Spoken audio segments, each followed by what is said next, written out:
Hello everyone, welcome to commerce classes, and today we are going to start rules of debit and credit. Right? So accounting में debit और credit rules बहुत important है क्योंकि ये base form करते हैं पूरे अकाउंटिंग प्रोसेस का. अकाउंटिंग के प्रोसेस में हम रिकॉर्ड करते हैं ट्रांजैक्शंस थ्रू जर्नल एंट्रीज, उसके बाद उनकी पोस्टिंग करते हैं, फिर समराइज करके फाइनल अकाउंट्स बनाते हैं. तो ये जो हमारा पूरा प्रोसेस है उसका जो स्टार्टिंग पॉइंट है जर्नल एंट्री, वो एंट्री होती है डेबिट और क्रेडिट के रूल्स से. सेकेंड चीज क्या है कि अकाउंटिंग में जब भी हम कुछ रिकॉर्ड करते हैं तो हम उसे अकाउंट नाम से रिकॉर्ड करते हैं. जैसे सैलरी पे की तो सैलरी अकाउंट, ओके. कैश आया कैश अकाउंट, बैंक में पैसा जमा किया बैंक अकाउंट, स्टॉक खरीदा stock account, right. Interest receive हुआ इंटरेस्ट अकाउंट, लोन लिया लोन अकाउंट. सो हम हर चीज जो है वो अकाउंट के थ्रू रिकॉर्ड करते हैं. सो अकाउंट क्या है? Account is a record of transactions under a particular head. मतलब एक पर्टिकुलर टाइप की ट्रांजैक्शंस को जब आप एक जगह इकट्ठा कर देते हो तो वो अकाउंट बन जाता है. लाइक एक बिजनेस में there are many cash transactions. आपकी कई कैश की ट्रांजैक्शंस होंगी. कहीं से कैश रिसीव कर रहे हो, कहीं कैश पे कर रहे हो, ठीक है. सो जब आप कैश की सारी ट्रांजैक्शंस को कलेक्ट कर लेते हो एक जगह पे तो उसे बोल देते हैं अकाउंट. अब ये अकाउंट लिखा कैसे जाता है? सो अकाउंट को नॉर्मली हम अकाउंटिंग में क्या बोलते हैं? T account. टी अकाउंट का मतलब है कि जो हमारा अकाउंट है इसकी शेप होती है टी. ये इस शेप में होता है. जो भी हमें अकाउंट लिखना है, अकाउंट की शॉर्ट फॉर्म है A/C. सो ये टी फॉर्म में होता है. टी का मतलब क्या है? अकाउंट में दो साइड्स हैं, एक लेफ्ट और एक राइट साइड. जो इसकी लेफ्ट साइड है वो कहलाती है डेबिट और एक राइट साइड है जिसे हम कहते हैं क्रेडिट. सो हर अकाउंट में डेबिट और क्रेडिट दो साइड्स होंगी. Debit is always left, credit is always right. हमेशा राइट साइड पे क्रेडिट और लेफ्ट साइड पे डेबिट लिखा जाता है.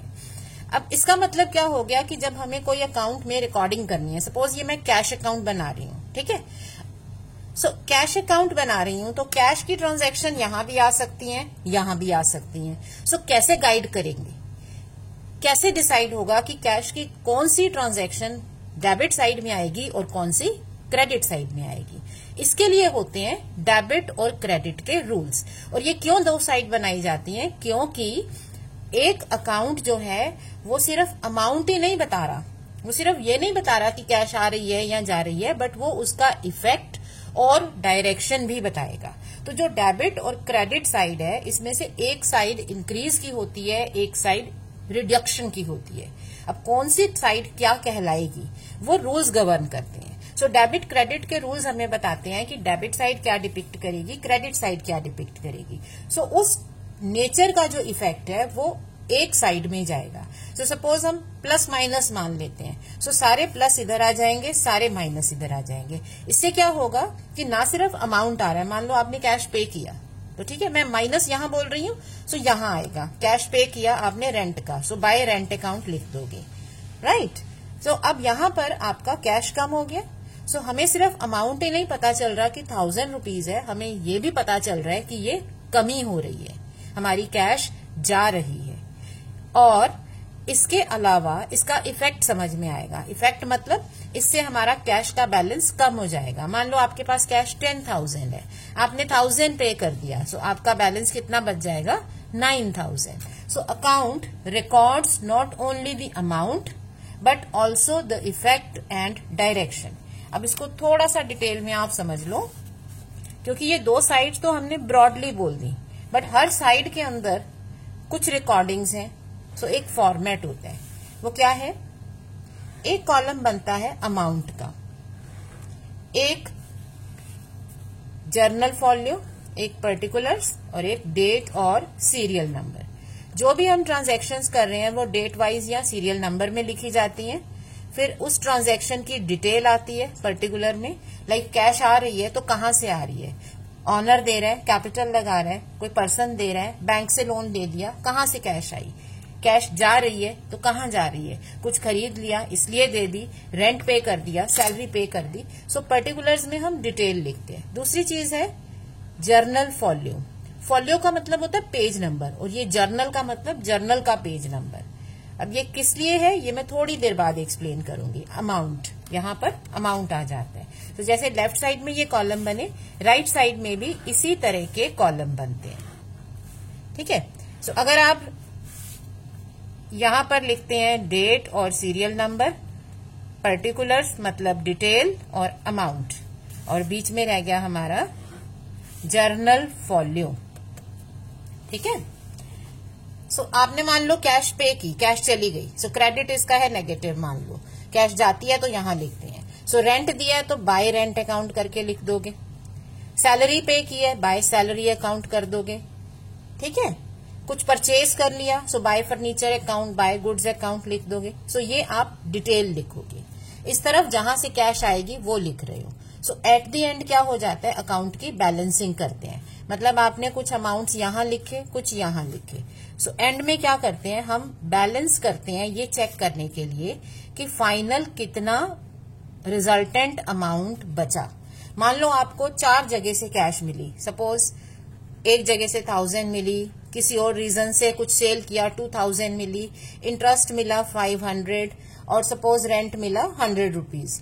आपने पे की से 800 रेंट पे कर दिया, 500 सैलरी पे कर दी, 1500 के गुड्स खरीद लिए। सो ये कैश चली गई, नेगेटिव में ये कैश आ गई। सो अब बैलेंसिंग कैसे होती है, आप लेफ्ट साइड का टोटल करते हो। सो रफ में मैं इसका टोटल करूंगी 3600। ठीक है। इसका टोटल कितना बना 2800। सो डिफरेंस कितना आया 800 का, डिफरेंस आ गया 800। डेबिट साइड का टोटल, क्रेडिट साइड का टोटल। सो अगर मुझे बैलेंस करना है, अब किसी भी चीज को बैलेंस कैसे करते हैं, आप जैसे शॉप पे कुछ खरीदते हो, कोई ग्रोसरी और फ्रूट, तो आप बैलेंस कैसे करते हो, एक तरफ एक वेट रखा होता है, दूसरी तरफ सामान होता है। सो बैलेंस कैसे करते हैं, जो चीज हल्की है, जो कम है, वहां पे और डाल दो तो बैलेंस हो जाएगा। सो अब क्रेडिट साइड कम है तो अगर मैं क्रेडिट साइड में 800 लिख दूं तो ये मेरा अकाउंट हो गया बैलेंस, क्योंकि अब दोनों तरफ टोटल हो गया है 3600। ठीक है। सो इसे बोलते हैं balance carry down. Carry down मतलब ये एक्चुअल बैलेंस नहीं है, ये सिर्फ बैलेंसिंग के लिए आया है। ये बैलेंस किस साइड का है, ये बैलेंस है डेबिट साइड का, क्योंकि यहां से बैलेंस को ऑपोजिट साइड में ब्रॉट डाउन करते हैं। क्योंकि रियलिटी में क्या सिचुएशन है, आपके पास 3600 कैश आई और आपने 2800 कैश पे की, आया ज्यादा गया कम। सो रियलिटी में आपके पास कैश बच गई। सो वो जहां ज्यादा है उसी तरफ शो होगा। सो इसे क्रेडिट में सिर्फ बैलेंसिंग फिगर लेके बैलेंसिंग करते हैं, लेकिन इसे रीड कहाँ करते हैं, ऑपोजिट साइड में जहां इसे ब्रॉट डाउन किया जाता है। सो कहीं भी बैलेंस हो उसे दूसरी साइड ब्रॉट डाउन करके रीड किया जाता है। सो ये बैलेंस होते हैं। लेकिन यहां तो मैंने आपको बता दिया कि कैश जा रही है तो यहां लिख रहे हैं, आ रही है तो यहां लिख रहे हैं। लेकिन अकाउंट्स तो इतने सारे बनेंगे। आप एक ट्रांजैक्शन अगर बिजनेस की 10 ट्रांजैक्शंस उठाते हो, उसमें कई अकाउंट्स होंगे। सो किसमें डेबिट क्या होगा, क्रेडिट क्या होगा, उसके क्या रूल्स हैं, वो रूल्स हैं हमारे डेबिट और क्रेडिट के, which we are going to study now. So हमारे डेबिट और क्रेडिट के रूल्स की 2 अप्रोचेस हैं। कौन कौन सी अप्रोचेस हैं, एक है ट्रेडिशनल अप्रोच। ट्रेडिशनल अप्रोच क्या कहती है, जो काफी पहले से, पुराने टाइम से जो डेबिट और क्रेडिट के रूल्स फॉलो हो रहे हैं, उस अप्रोच को हम कहते हैं ट्रेडिशनल अप्रोच। इस अप्रोच के अकॉर्डिंगली डेबिट और क्रेडिट को समझने के लिए हमें सबसे पहले नेचर ऑफ अकाउंट समझना होगा। लाइक आपने जब ट्रांजैक्शंस अकाउंटिंग इक्वेशन में लिखी, आपके पास कितने अकाउंट्स थे, cash account, bank account, salary account, rent outstanding account, capital account, creditor account, debtor account, furniture account. So इतने सारे अकाउंट्स हैं। अब हर एक के अगर हम रूल्स अलग अलग याद करेंगे, सो इतने रूल्स कैसे याद होंगे। सो अपनी कन्वीनियंस के लिए ट्रेडिशनल अप्रोच क्या करती है, जो अकाउंट्स है उसको 2 मेन कैटेगरीज में डिवाइड करती है। क्या करती है, ये अकाउंट्स को 2 कैटेगरीज में डिवाइड कर देती है। और वो कैटेगरीज क्या है, मतलब क्लासिफिकेशन ऑफ अकाउंट्स। जितने भी अकाउंट्स बिजनेस के हैं उनको दो मेन कैटेगरीज में बांट देते हैं।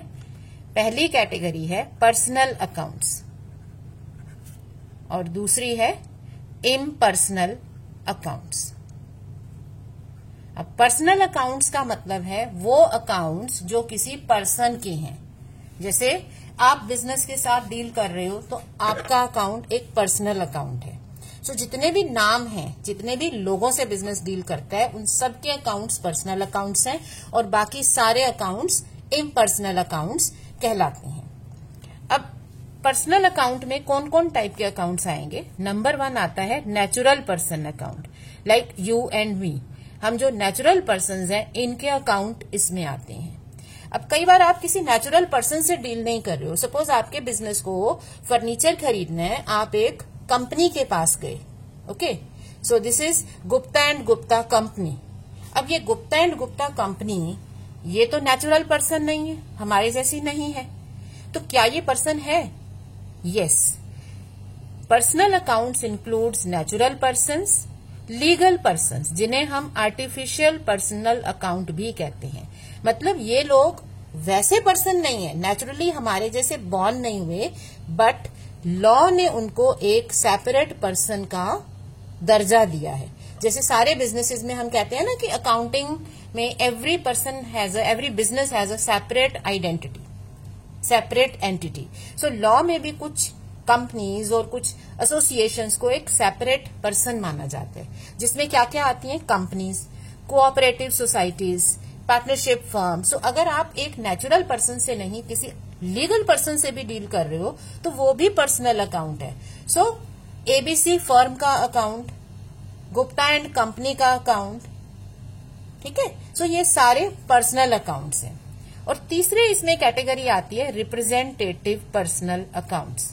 रिप्रेजेंटेटिव पर्सनल अकाउंट्स का मतलब है कि ये अकाउंट्स में पर्सन का नाम नहीं आ रहा, जैसे Ram account, Shyam account, Mohan account, Geeta account, ABC and firm account, नाम नहीं आ रहा पर्सन का, लेकिन ये रिप्रेजेंट कर रहे हैं किसी पर्सन को।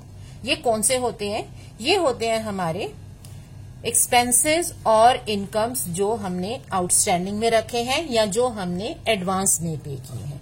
इसमें रिप्रेजेंटेटिव पर्सन में 4 तरह के अकाउंट्स आते हैं। Outstanding expense account, expenses paid in advance account, accrued income account और income received in advance account। ठीक है। सो अब इसमें कंफ्यूज नहीं होना, ये इनकम या एक्सपेंस नहीं है। जब भी इनकम या एक्सपेंस के साथ कुछ प्रीफिक्स या सफिक्स लग जाते हैं, जैसे आउटस्टैंडिंग एक्सपेंस का मतलब क्या है? ये एक्सपेंस नहीं है, ये आउटस्टैंडिंग है। सो इसको आउटस्टैंडिंग की तरह पढ़ेंगे। सो सपोज आपके बिजनेस ने काम लिया कुछ लोगों से, उनको सैलरी अभी नहीं दी है, सो आपके पास आउटस्टैंडिंग सैलरी अकाउंट है। सो आउटस्टैंडिंग सैलरी अकाउंट एक रिप्रेजेंटेटिव पर्सन अकाउंट है। क्यों? क्योंकि ये सैलरी आपको उस पर्सन को पे करनी है। अब क्योंकि हमें सैलरी या ये एक्सपेंसेस कई लोगों को और रूटीन में पे करने होते हैं, तो हर एक का नाम नहीं लिखा जाता, उसकी जगह सिंपल आउटस्टैंडिंग एक्सपेंस या expense paid in advance etcetera accounts को यूज कर लिया जाता है। सो रिमेंबर, जब भी कोई एक्सपेंस या इनकम में कुछ भी प्रीफिक्स या सफिक्स कुछ आगे या पीछे जुड़ जाता है, तो वो फिर एक्सपेंस या इनकम नहीं रहता, वो रिप्रेजेंटेटिव पर्सन हो जाता है। सपोज आपने रेंट जो है एडवांस में पे कर दिया अपने लैंडलॉर्ड को, सो अब ये रेंट पेड इन एडवांस है। ठीक है। अब ये रेंट पेड इन एडवांस आपका रिप्रेजेंटेटिव पर्सन है, क्योंकि ये लैंडलॉर्ड को दे दिया, एक पर्सन को दे दिया, और आपको वो नेक्स्ट पीरियड में सर्विसेज देगा। आप उसकी बिल्डिंग को यूज कर सकते हो अपने काम में। सिमिलरली जो इनकम्स हैं, जो एडवांस में है या आउटस्टैंडिंग है, ये सारे हमारे रिप्रेजेंटेटिव पर्सन अकाउंट्स हैं। सो नॉर्मल पर्सन को पहचानना बहुत आसान है, क्योंकि ये हमारे जैसा कोई भी एक पर्सन का नाम दिया होगा। लीगल पर्सन को पहचानना भी इजी है, क्योंकि इसमें कोई फर्म, कोई कंपनी, कोई कोऑपरेटिव सोसाइटी का नाम आएगा। रिप्रेजेंटेटिव में याद रखो, representative person account expenses incomes जैसे दिखेंगे, लेकिन वो एग्जैक्टली इनकम एक्सपेंस नहीं है, उसमें कुछ आगे या पीछे जुड़ा हुआ है जो ये बता रहा है कि ये हमें या तो पे करना है या पे एडवांस में कर दिया है या रिसीव करना है, मतलब इसमें हमें बेनिफिट देना या लेना है। सो ये रिप्रेजेंटेटिव पर्सनल अकाउंट होते हैं। इसके अलावा जितने भी अकाउंट्स आएंगे वो सारे इम्पर्सनल अकाउंट्स हैं। अब इम्पर्सनल अकाउंट्स जैसे furniture, machine, stock, purchases, sales account, owner का account personal account, capital account, ठीक है। सो बाकी के अकाउंट्स इम्पर्सनल हैं। अब इम्पर्सनल अकाउंट्स को अगेन दो कैटेगरीज में बांटा है। कौन कौन से? रियल अकाउंट्स और नॉमिनल अकाउंट्स। रियल अकाउंट्स उन चीजों के अकाउंट्स हैं जो हमें रियल में दिखती हैं, ठीक है, जो हम रियल में देखते हैं, अपने बिजनेस में रखते हैं, उनको आगे यूज करते हैं, चाहे हम सेल करें या किसी एक्टिविटी में यूज करें, ठीक है। सो वो होते हैं रियल अकाउंट्स। जैसे अगर आप फर्नीचर खरीदते हो तो फर्नीचर आपको दिख रहा है, आप फर्नीचर लेके आते हो, you can see it is furniture. So ये एक रियल एसेट है, इसे रियल अकाउंट बोलेंगे। सिमिलरली आपने मशीन्स खरीदी, machine is a real account, cash is a real account, ठीक है। सो ये आपके रियल अकाउंट्स है। अब रियल अकाउंट्स दो तरह के होते हैं। एक होते हैं टेंजिबल। टेंजिबल वो होते हैं जो हमें फिजिकली दिखते हैं, जिसमें फर्नीचर, मशीन, स्टॉक सब आ जाएगा। दूसरे होते हैं इनटेंजिबल्स। इनटेंजिबल अकाउंट्स वो होते हैं जो हमें एक्चुअली दिखते नहीं है, लेकिन ये उनके राइट्स होते हैं। जैसे अगर आपका एक पब्लिशिंग हाउस है, अब एक पब्लिशिंग हाउस के लिए सबसे इम्पोर्टेंट क्या चीज है? आप बुक्स पब्लिश करते होंगे, सो आप डिफरेंट ऑथर्स के साथ डील करते हैं, उनकी स्टोरीज, उनके नॉवेल्स को आप लेते हैं और आगे सेल करते हैं पब्लिश करके। सो अगर आप उनके नॉवेल्स को या उनकी राइटिंग्स को ले रहे हैं तो आप किस बेसिस पे उसको खुद से सेल कर सकते हैं? बेसिस क्या होता है? आप उनसे कॉपीराइट लेते हो, वो ऑथर आपको कॉपीराइट देता है कि ये आपका राइट बन गया, आप इस नॉवल को पब्लिश कर सकते हो, सेल कर सकते हो, जिसके अगेंस्ट वो अपनी कमीशन या जो भी कॉपीराइट चार्जेस है वो लेगा। सिमिलरली आप सपोज मैन्युफैक्चरिंग का यूनिट खोलते हो, उसमें आपको कुछ बनाना है, कोई चीज मैन्युफैक्चर करनी है, सपोज एक पर्टिकुलर टाइप ऑफ सोप या केमिकल बनाना है। अब उसका एक फॉर्मूला है जो किसी कंपनी के पास एज अ पेटेंट पड़ा होगा, तो आपको उनसे वो पेटेंट राइट खरीदने होंगे। उसके बिना आप कोई चीज मैन्युफैक्चर नहीं कर सकते जब तक आप उसके फॉर्मूले को पेटेंट नहीं लेते हो, उसका पेटेंट आप खरीदते नहीं हो। सो पेटेंट्स, कॉपीराइट्स, राइट। सो ये इनटेंजिबल रियल अकाउंट्स है। ये है रियल बट ये इनटेंजिबल है क्योंकि ये दिखते नहीं है। ये हमारे अकाउंट्स, हमारे एक तरह से राइट्स की पेपर हैं। ओके, लास्ट कैटेगरी है नॉमिनल अकाउंट्स। टेक्निकली जो पर्सनल नहीं है, रियल नहीं है, वो नॉमिनल है, बट नॉमिनल को पहचानना बहुत आसान है। इसमें एक्सपेंस अकाउंट आते हैं, इनकम अकाउंट आते हैं, रेवेन्यू अकाउंट आता है, एनी काइंड ऑफ प्रॉफिट और लॉस अकाउंट आते हैं। सो किसी भी तरह का profit, loss, revenue, expenditure, income, ये सब हमारे नॉमिनल अकाउंट्स में आते हैं। नॉमिनल अकाउंट की खास बात क्या है कि ये हम अकाउंट्स क्रिएट करते हैं either while giving some benefit or while getting some benefit or services, और ये सर्विसेज हमारी एक ही ईयर में कंप्लीट हो जाती हैं। जैसे रेंट, आप बिल्डिंग को यूज करते हो, रेंट पे करते हो, so rent account is a nominal account. Interest, आपने बैंक में पैसा जमा कराया, आपको इंटरेस्ट मिल रहा है, सो जब तक पैसा जमा रहेगा आप एक फैसिलिटी दे रहे हो बैंक को कि आपका पैसा उनके पास है, वो उसे यूज कर सकते हैं, सो आपको इंटरेस्ट मिलता रहेगा। आपने एम्प्लॉयज काम पे रखे, आप उनको वेजेस, सैलरीज दे रहे हो, ठीक है। सो ये नॉमिनल अकाउंट्स क्या है? ये हमें यूजुअली सर्विसेज से क्रिएट होते हैं, या हम सर्विस दे रहे हैं या सर्विस ले रहे हैं। अगर हम किसी की सर्विसेज लेते हैं किसी भी टाइप की, सो उसके अगेंस्ट हम पेमेंट करते हैं, वो एक्सपेंस है। या हम किसी को सर्विस देते हैं तो हमें उसके अगेंस्ट पेमेंट ड्यू हो जाती है, वो होती है इनकम। सिमिलरली प्रॉफिट्स और लॉसेस। अब इसमें बेसिक डिफरेंस क्या है? नॉमिनल अकाउंट एक ही ईयर में खत्म हो जाएंगे, where as real account continue होंगे, और पर्सनल अकाउंट्स के साथ जब तक आप डील करोगे वो चलते रहेंगे। एक नॉमिनल अकाउंट ऐसा है जो खत्म हो जाता है, ईयर के एंड में इनका बेनिफिट भी खत्म हो जाता है, हम अकाउंट्स भी खत्म कर देते हैं। ये मैं अभी बता रही हूँ, बट लेटर ऑन आप डिटेल में जब करोगे आगे अकाउंटिंग आप समझेंगे कि नॉमिनल अकाउंट हम एंड कर देते हैं क्योंकि इनके बेनिफिट्स भी एंड हो जाते हैं। सो फर्स्ट ऑफ ऑल हमें क्या करना है, अकाउंट्स को क्लासिफाई करना है, क्योंकि rules of debit and credit depends upon the nature of accounts. Personal account के रूल अलग होंगे, इम्पर्सनल अकाउंट के रूल्स अलग होंगे, रियल के अलग हैं, नॉमिनल के अलग हैं। सो फर्स्ट चीज हमने क्या समझी, classification of accounts, traditional approach. So now we will understand the classification on the basis of this problem. So हमारे पास डिफरेंट अकाउंट्स हैं, अब इन्हें क्लासिफाई करना है ट्रेडिशनल वे में, मतलब पर्सनल अकाउंट्स, रियल अकाउंट्स और नॉमिनल अकाउंट्स में। ऑलराइट, सो आप सबसे पहले सोचो कि क्या ये एक रियल एसेट है या ये कोई पर्सन से रिलेटेड है। ये इजीली आइडेंटिफाएबल है। कैश, अब जब हम कैश की बात करते हैं तो कैश क्या होती है, कैश एक रियल एसेट है। एवरीबडी नोज कि कैश एक एसेट होती है, हमें दिखती है, हमारे हाथ में होती है।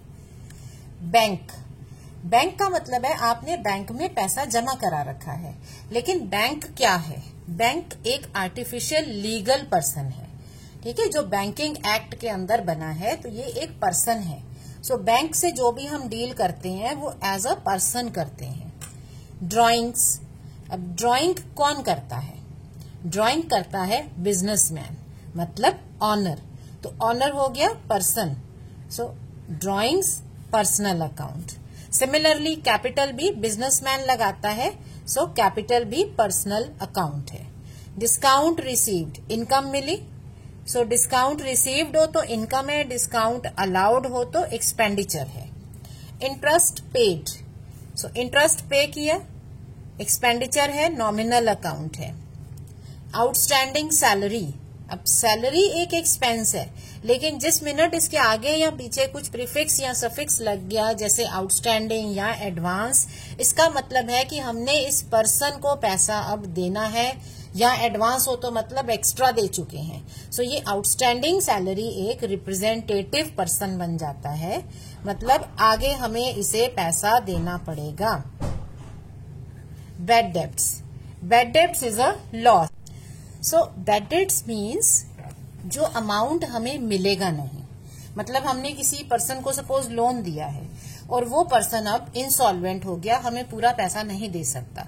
सो जो पैसा वो हमें नहीं दे सकता उसे बोलते हैं बैड डेब्ट, मतलब ऐसा डेब्ट जो बैड है। बैंकिंग लैंग्वेज में जो डेट हमें नहीं मिलेगा वो बैड डेब्ट है। So it's a loss. Loss का मतलब जिस मिनट लॉस या इनकम या गेन वर्ड आ गया, इसका मतलब है कि ये हमारा नॉमिनल अकाउंट में जाएगा। नेक्स्ट इज बैंक ओवरड्राफ्ट, आपने बैंक से पैसा ज्यादा निकाल लिया, तो बैंक तो पर्सन है, सो बैंक ओवरड्राफ्ट भी एक पर्सनल अकाउंट की तरह से लिखा जाएगा। सेल्स, अब परचेज और सेल ऑफ गुड्स जो है ये हमारे ट्रेड का पार्ट है।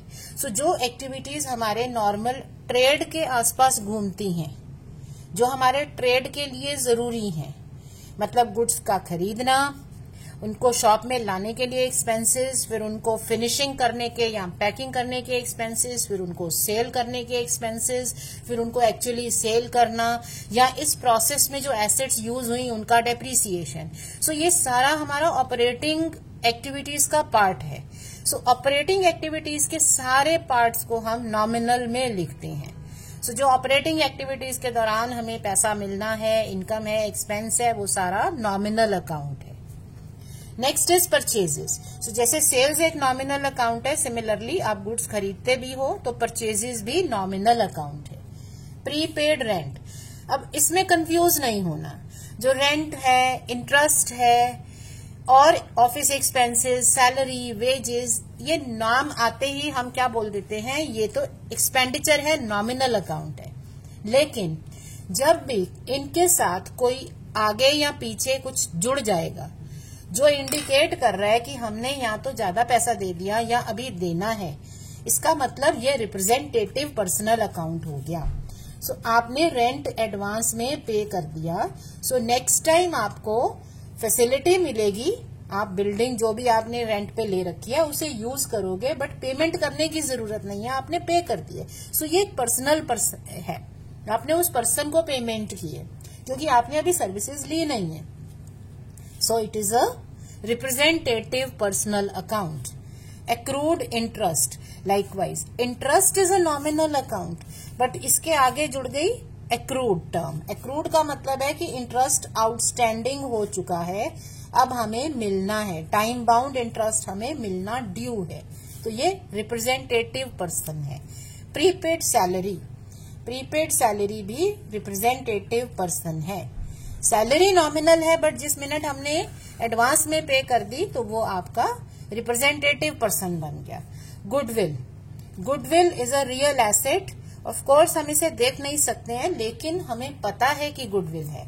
ये इससे इंडिकेट होती है कि आपका बिजनेस फ्लरिशिंग है, आपके कस्टमर आपके पास वापस आते हैं, सो आपकी बिजनेस की रेप्यूटेशन है। बैड डेट्स रिकवर्ड, जैसे हमने पढ़ा था ना, बैड डेट्स मतलब जो डेट मिल नहीं सकता। अब लेटर ऑन अगर उसमें से कुछ अमाउंट रिकवर हो जाता है, हमें मिल जाता है, सो ये बिजनेस के लिए हो जाती है इनकम या gain. So bad debts recovered is a nominal account. Carriage inward, अब इसमें इनवर्ड से कंफ्यूज नहीं होना। इनवर्ड और आउटवर्ड दो टर्म्स होती हैं जो ये बताती हैं कि ये एक्सपेंस गुड्स को बिजनेस के अंदर लाने के लिए, इन मतलब इनसाइड बिजनेस में लाने के लिए किया है, या बिजनेस से आउट बाहर भेजने के लिए किया है। सो कैरेज इनवर्ड वो खर्चा है जो गुड्स को बिजनेस के अंदर लाने के लिए करते हैं, और आउटवर्ड वो होता है जो भेजने के लिए। जैसे आपने गुड्स बेचे, आप फर्नीचर का बिजनेस करते हो, आपने फर्नीचर बेच दिया, सो वो फर्नीचर जो आप अपने कस्टमर के घर पहुंचाओगे वो आपके स्टॉक से जाएगा, सो वहां जो खर्चा होगा वो आउटवर्ड है। सो ये इनवर्ड और आउटवर्ड एडवांस वगैरह नहीं है, ये सिर्फ नेचर ऑफ एक्सपेंस है। So carriage inward is a nominal account.